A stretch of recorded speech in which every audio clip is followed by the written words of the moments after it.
Hitchcock ran headlong into a uniformed flight attendant at a party, and the strings of his heart were instantly retuned. I remember she was sitting on her suitcase, you know, and I looked at her and she looked nice, you know, but it was no big deal. But the thing that got me was when she came to the concert, she was in civilian clothes with her hair down, and she looked amazing. You know, I just went, she gagged. Air Supply's hard-driving schedule fed Russell back to Australia, but this was a man with a mission. I started to call her, you know, once, then it got to be every day, you know. And I really missed not hearing her voice if I didn't speak to her. So I think that probably was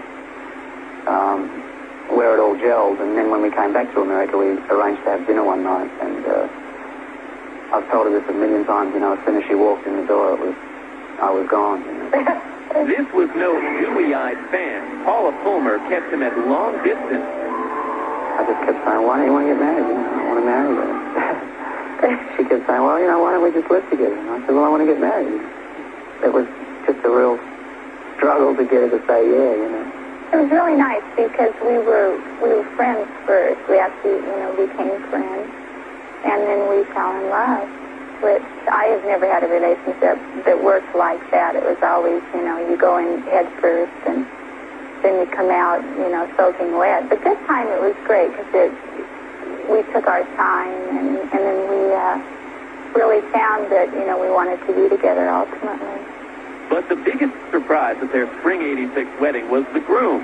The seasoned performer actually got the jitters when it came time to say, I do. I was nervous, you know. It's in a way, it's like performing in front of your friends, you know. I mean, that's the worst thing you can ever do for me. I mean, I don't care if it's 100,000 people I've never met. That's okay, but to do it in front of your friends, it's like they know all about you. Russell's been a close friend of mine for 11, 12 years now, and I think he always will be. And it's even more special to me because I was on the plane when Russell and Paula first met, so it's great to see them. Because Paula met Russell on tour, she'd seen firsthand those no-holds-barred female fans that chased him. It might worry most wives. You can't be jealous or put them in a shoebox and not want anybody to see him. So I'm very comfortable with it, and it's wonderful because it's a real freedom that we have in our relationship because that is just not a problem. Although she's got her feet firmly on the ground, Paula didn't want to give up her career. So the rocker and the flight attendant have chartered a unique hello-goodbye relationship. The separation helped, in fact, you know. We, after we spent 3 or 4 days together, we start to get a bit twitchy, you know. Yeah. It's time to say goodbye for a day. It also makes, you know, you look forward to seeing each other tremendously because you're not on each other's doorstep 24 hours a day. We definitely used to have pajamas full travel. That's us.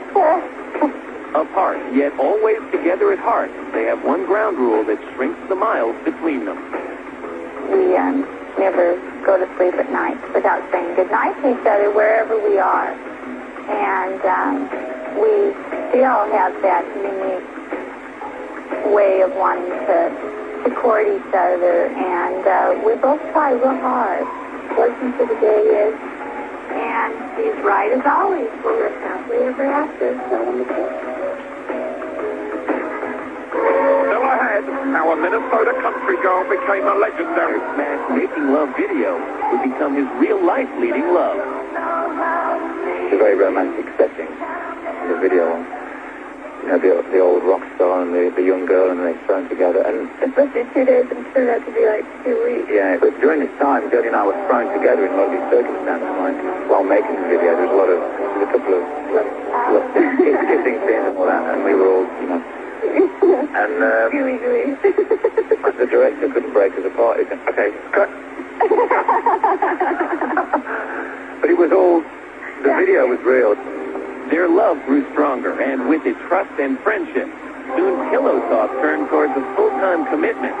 The down-under rocker and his all-American love could a date to be wed, then realized their families were at opposite ends of the earth. There was only one solution.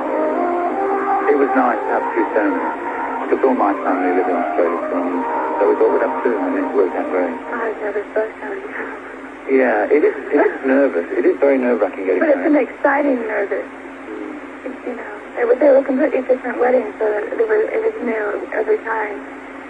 But we just thought it would be more convenient to have to.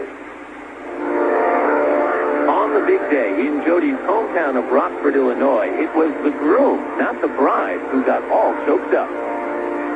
The church in Rockford, they had the big pipe organ, the big church. The whole 9 yards with the organ. Jody had to come down the aisle as though she was with her father, as though she was all decked out. Tears were coming in my eyes. I was so emotionally moved by this organ. And I thought, oh God. And I had to take my mind off it. I was looking at the ceiling, trying to, concentrating on a spot to think of something else. And Jody came down, and after the wedding, she said, how come you were looking at me? You weren't looking at me. And I said I couldn't because I would have really broken down. Because it's so moving. Graham and Jody caught their breath after the second I do and bravely faced the inevitable hurdle. How can a globe-trotting rocker and a busy actress schedule time to lovingly coexist? We're always busy. I mean, if we see each other twice a day, we see each other in the morning, then we go out, and we see each other again at night. So we both have very busy days, but we look forward to the weekends.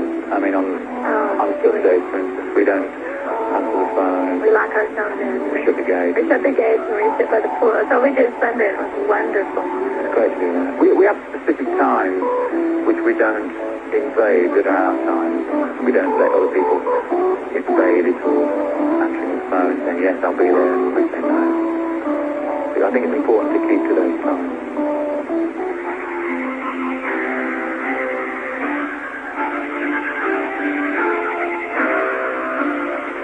Internationally acclaimed for his chart-busting love songs, Graham has more than his share of fans.